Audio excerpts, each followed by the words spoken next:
Hello guys, આજે આપણે વાત કરશું ક્રેડિટ કાર્ડ. આ સાલું જ્યારથી ક્રેડિટ કાર્ડ આવ્યું છે ને ત્યારથી લોકો ધનાધન આલતું ફાલતું વસ્તુ પર ખર્ચો કરવા માંડ્યા છે. પહેલાના જમાનામાં જ્યારે ક્રેડિટ કાર્ડ નતું ને ત્યારે શું હતું કે પહેલા છે ને લોકો કોઈ પણ વસ્તુ લેવી હોય ને તો એના આટલું બજેટ નક્કી કરતા, પૈસા ભેગા કરતા અને પછી એ વસ્તુ લેતા.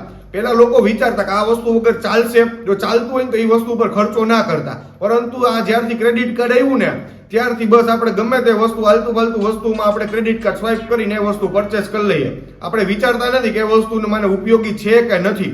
અરે અત્યારે તો માણસો જે કપડાં છે ને કપડાં ક્રેડિટ કાર્ડની ઈએમઆઈ ઉપર લે. તમે વિચાર કરો, બહાર જાવ તો ક્રેડિટ કાર્ડ, રેસ્ટોરન્ટમાં જમવા જાવ ક્રેડિટ કાર્ડ, પેટ્રોલ પુરાવો ક્રેડિટ કાર્ડ. આ તો સારું છે, ઓલા પે એન્ડ યુઝ જે ટોયલેટ છે ને એ ટોયલેટ વાળા લોકો પાસે ક્રેડિટ કાર્ડ નથી, એ મશીન નથી. બાકી તો આપણે બધા બહાર આવીએ ને ત્યારે એમ ભાઈ કેમ કે 10 રૂપિયા થશે, આપણે એમ કે નો કેશ ઓનલી કાર્ડ.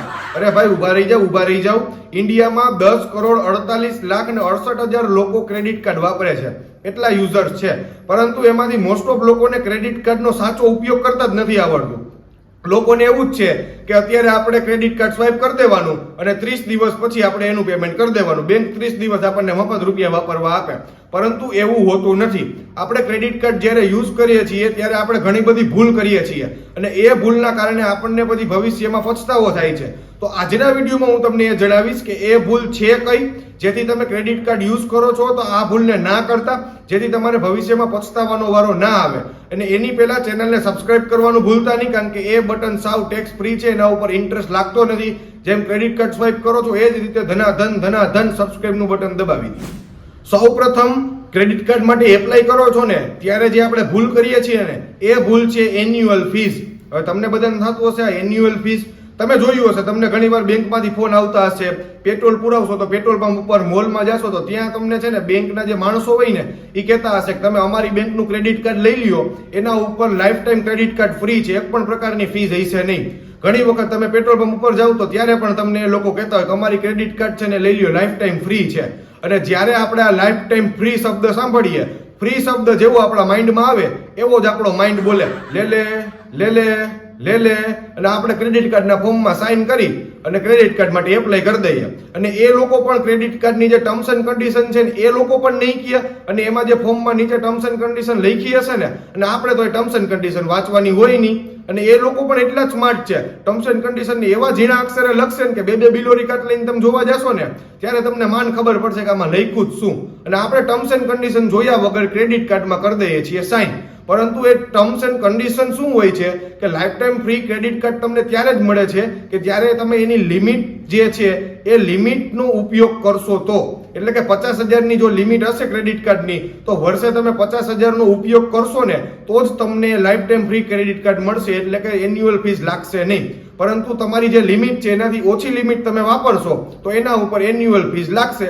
અને જ્યારે એન્યુઅલ ફીસનો ચાર્જ આપણી ઉપર લાગે છે ત્યારે આપણે એ ચાર્જ ભરવો જ પડે છે, કારણ કે આપણે તો જોયા વગર જે ફોર્મ છે એ ફોર્મમાં આપણે સાઇન કરી દીધી છે, ટર્મ્સ એન્ડ કન્ડિશન વાંચી નથી. એટલે જ્યારે પણ તમે ક્રેડિટ કાર્ડ માટે એપ્લાય કરો છો ત્યારે એક વસ્તુનું ખાસ ધ્યાન રાખજો કે એની જે ટર્મ્સ એન્ડ કન્ડિશન છે, એના જે નિયમ છે, રૂલ્સ છે, એ બધા એકવાર વાંચજો, સમજજો અને પછી જ ક્રેડિટ કાર્ડના ફોર્મ ઉપર સાઇન કરજો અને પછી જ એપ્લાય કરજો.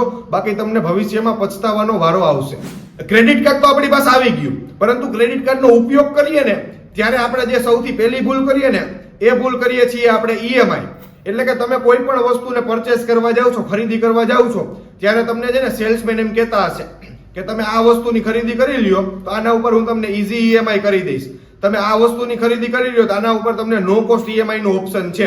પરંતુ ક્રેડિટ કાર્ડ ઉપર જ્યારે તમે ઈએમઆઈ નો ઓપ્શન પસંદ કરશો ત્યારે તમારે સૌપ્રથમ તો એક પ્રોસેસિંગ ફી આપવી જોશે, પછી નાના મોટા ટેક્સીસ આપવા જોશે. અને અમુક બેંક છે એ બેંક જો તમે નાની લોન લેશો અથવા તો 6 મહિનાની અંદરના ઈએમઆઈ કરાવશો તો એવા સંજોગમાં તમને નો કોસ્ટ ઈએમઆઈ નો ઓપ્શન આપશે.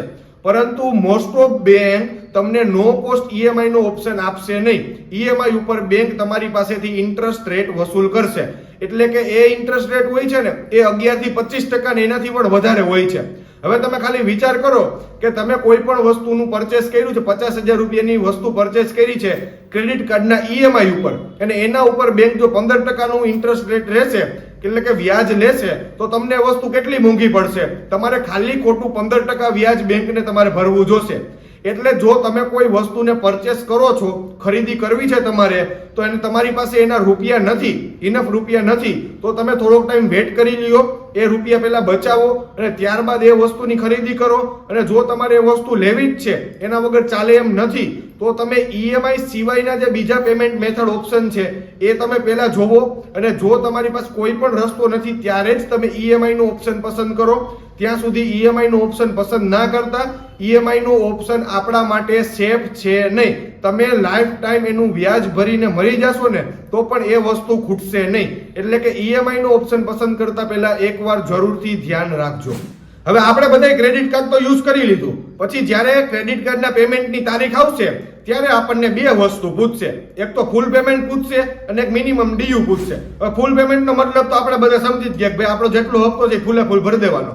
પણ મિનિમમ ડ્યુ નો મતલબ શું થાય કે તમારે કેટલી રકમ ભરવાની છે કે જેથી બેંક વાળા તમારી કમ્પ્લેન કરશે નહીં, બેંક વાળા સિબિલ સ્કોરને કહેશે નહીં કે આ ભાઈએ હપ્તો ભર્યો નથી, એટલે કે તમારો સિબિલ સ્કોર ખરાબ થશે નહીં. એ જેટલી રકમ ભરવાની હોય એને કહેવામાં આવે છે મિનિમમ ડ્યુ. હવે આપણે મિનિમમ ડ્યુ ભરીએ છીએ એનાથી આપણને કોઈ નુકસાની નથી થતી. આપણા ક્રેડિટ સ્કોર છે, જે સિબિલ સ્કોર છે, એને કોઈ નુકસાની નથી થતી, એ ઓછો નથી થતો. પરંતુ આપણે જે મિનિમમ ડ્યુ ભરશું અને જે બાકીની રકમ છે ને એ રકમ ઉપર બેંક આપણી પાસે વ્યાજ લેશે. અને તમને બધાને તો ખબર જ છે ક્રેડિટ કાર્ડ ઉપર બેંક કેટલું વ્યાજ લે છે. એટલે કે જ્યારે પણ તમે ક્રેડિટ કાર્ડની પેમેન્ટ કરો છો, ક્રેડિટ કાર્ડનું પેમેન્ટ કરો છો ત્યારે તમારે ફૂલ પેમેન્ટ જ કરવાનું છે. મિનિમમ ડ્યુ નો ઓપ્શન પસંદ કરવાનો નથી કે જેથી તમારે ખાલી ખોટા બેંકને વ્યાજ આપવું પડે નહીં. તો આપણે જે ભૂલ કરીએ છીએ ને એ ભૂલ છે ક્રેડિટ કાર્ડ ઉપર કેશ વિડ્રોલની. જ્યારે પણ આપણે ક્રેડિટ કાર્ડ લઈએ ને એના ઉપર આપણને કેશ વિડ્રોલની એક લિમિટ આપેલી હોય છે કે તમે આટલી લિમિટ સુધી ક્રેડિટ કાર્ડમાંથી કેશને વિડ્રોલ કરી શકો છો. હવે ઘણી વાર શું થાય છે કે આપણે ડેબિટ કાર્ડ ભૂલી જઈએ, કાં તો બહાર ગયા છે ને આપણા ડેબિટ કાર્ડમાં પૈસા નથી, તો આપણે શું કરીએ, કાલે ક્રેડિટ કાર્ડ પડ્યું ને ક્રેડિટ કાર્ડમાં રૂપિયા ઉપાડ લો, પછી એમાં ભરી દઈશ. પરંતુ જ્યારે પણ તમે ક્રેડિટ કાર્ડ ઉપરથી કેશ વિડ્રોલ કરશો એ જ દિવસથી બેંક તમારા ઉપર વ્યાજ લગાડવાનું ચાલુ કરી દેશે. તમે 20,000, 10,000, 50,000 જેટલા પણ રૂપિયા ક્રેડિટ કાર્ડમાંથી વિડ્રોલ કર્યા હશે, કેશ વિડ્રોલ કર્યું હશે, એટલા રૂપિયા ઉપર બેંક તમારા ઉપર વ્યાજ લગાડવાનું ચાલુ કરી દેશે. અને એ જ દિવસથી જ્યારે તમે ઉપાડ્યા હશે ને એ જ દિવસથી વ્યાજ ગણવાનું ચાલુ થઈ જશે.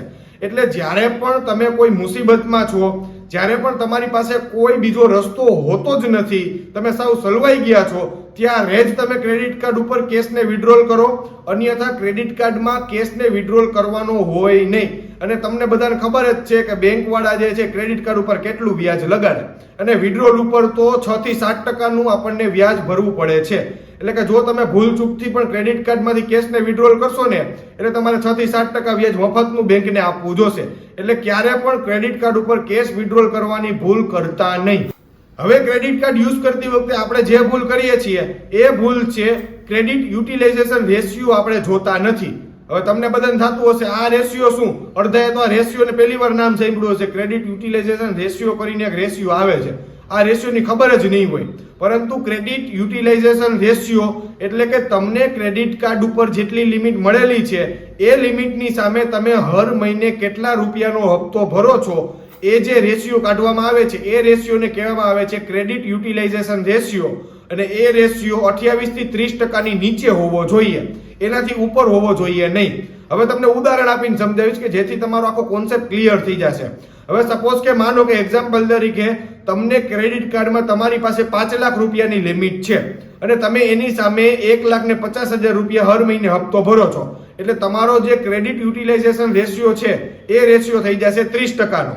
આ જે 30%નો રેશિયો હશે અથવા તો 30% ની નીચે રેશિયો હશે તો ચાલશે, પરંતુ એ રેશિયો 30% ની ઉપર હોવો જોઈએ નહીં. એટલે કે 5 લાખની તમારી પાસે લિમિટ છે અને તમે હર મહિને 2.5 લાખ 3 લાખ જેવો હર મહિને ક્રેડિટ કાર્ડનો હપ્તો ભરો છો તો એ જે તમે રેશિયો હશે એ રેશિયો 30% ની ઉપર હશે. તો એવા સંજોગમાં શું થશે કે તમારું જે ક્રેડિટ સ્કોર છે, તમારો જે સિબિલ સ્કોર છે એ ડાઉન થતો રહેશે. અને એકવાર સિબિલ સ્કોર ડાઉન થઈ જશે એટલે તમને કોઈ લોન મળશે નહીં. અને જો તમને લોન મળશે ને તો એ લોનનું વ્યાજ દર પણ બીજા લોકો કરતા ઊંચો હશે. એટલે જ હંમેશા તમે ક્રેડિટ કાર્ડનો ઉપયોગ કરો છો તો આ ક્રેડિટ યુટિલાઇઝેશન રેશિયાની અંદર એટલે કે 30% ની અંદર જ તમારે કરવાનો હોય છે. એ જ રીતે તમારે ક્રેડિટ કાર્ડનો ઉપયોગ કરવાનો હોય છે. આ રેશિયો ઉપર ના જાય એનું તમે ખાસ ધ્યાન રાખજો. ક્રેડિટ કાર્ડ યુઝ કરતી વખતે આપણે લાસ્ટમાં જે ભૂલ કરીએ છીએ એ ભૂલ છે રિવોર્ડ પોઈન્ટ. આપણે રિવોર્ડ પોઈન્ટના ચક્કરમાં ક્રેડિટ કાર્ડને તો યુઝ કરશું, ખાવા જઈએ, પેટ્રોલ પુરાવીએ, કપડાં લઈએ, શોપિંગ કરીએ, એમાં આપણે ક્રેડિટ કાર્ડને સ્વાઇપ કરશું. જેટલા સ્વાઇપ કરશું એટલા રિવોર્ડ પોઈન્ટ આપણા એકાઉન્ટમાં જમા થશે. પરંતુ આપણે એ રિવોર્ડ પોઈન્ટને રિડીમ કરવાનું ભૂલી જઈએ. અને જો આપણને રિવોર્ડ પોઈન્ટ રિડીમ કરવાનું યાદ આવે અને આપણે જોઈએ ત્યાં સુધીમાં અમુક રિવોર્ડ પોઈન્ટ છે એ તો એક્સપાયર થઈ ગયા હોય. એટલે જ્યારે પણ તમારી પાસે રિવોર્ડ પોઈન્ટ જમા થાય છે ત્યારે તમે એ રિવોર્ડ પોઈન્ટને રિડીમ કરી અને તમે ઉપયોગ કરો, જેથી તમને એ વસ્તુનો ફાયદો જોવા મળે, એ રિવોર્ડ પોઈન્ટનો તમને ફાયદો જોવા મળે. એવું ના થાય કે તમે રિવોર્ડ પોઈન્ટના ચક્કરમાં ક્રેડિટ કાર્ડને તો સ્વાઇપ કરો છો અને રિવોર્ડ પોઈન્ટ રિડીમ કરવાનું જ ભૂલી જાઓ છો, અને રિવોર્ડ પોઈન્ટ રિડીમ કરો છો ત્યાં સુધીમાં રિવોર્ડ પોઈન્ટ એક્સપાયર ના થઈ જાય. એ વસ્તુનું ખાસ ધ્યાન રાખજો.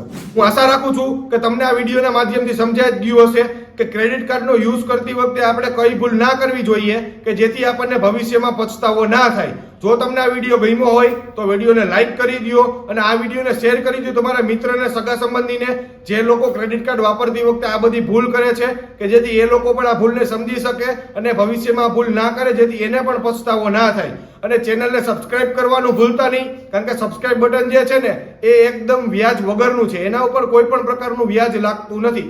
જેમ આપણે ધડાધડ ક્રેડિટ કાર્ડનો સ્વાઇપ કરીએ છીએ એ જ રીતે ધડાધડ તમે સબસ્ક્રાઇબ બટન દબાવી દો. Thank you.